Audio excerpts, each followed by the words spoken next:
ఇక గత 10 ఏళ్లలో బీఆర్ఎస్ పార్టీ అధికారంలో ఉన్నప్పుడు అయితే బీఆర్ఎస్ పార్టీ అధికారంలో ఉన్నప్పుడు బై ఎలక్షన్లు వచ్చినాయి ఓ దగ్గర.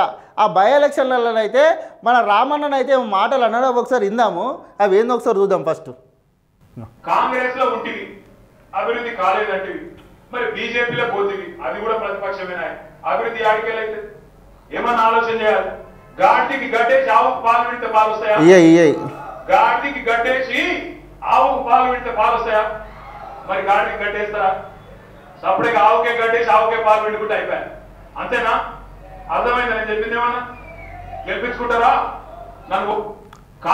చూసిరా రామన్ ఏమంటుండ అంటే గాడిదికి గడ్డేసి ఆవుకు పాలు విడితే పాలు వస్తాయా అని అంటుండు.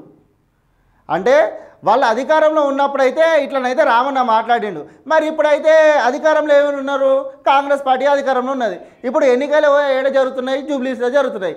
అయితే ఇప్పుడు ఏంది రామన్న అన్నట్టే ఆవుకు గడ్డేసి ఆవు దగ్గరనే పాలు పిండుకోవాలి, గాడికి గడ్డేసి ఆవు దగ్గర పాలు పిండుకుంటే రావని చెప్పి అయితే రామన్ననే క్లియర్గా చెప్తుండు. అంటే ప్రజలారా మీరు కూడా గుర్తుపెట్టుకోర్రి, ప్రతిపక్షాలకు ఓట్లు వేసినా లాభం లేదు, అధికారం ఉన్న పార్టీకి ఓట్లు వేసి గెలిపించుకుంటే అభివృద్ధి అవుతానని అయితే రామన్ననైతే క్లారిటీగా చెప్తుండు. రామన్న అన్న మాటలే మీరైతే తిన్నారు కదా, అంత మంచిగా చెప్పిండు. అంటే గతంలో వాళ్ళు కూడా గట్లనే చేసిర్రు, చూసిరు కదా.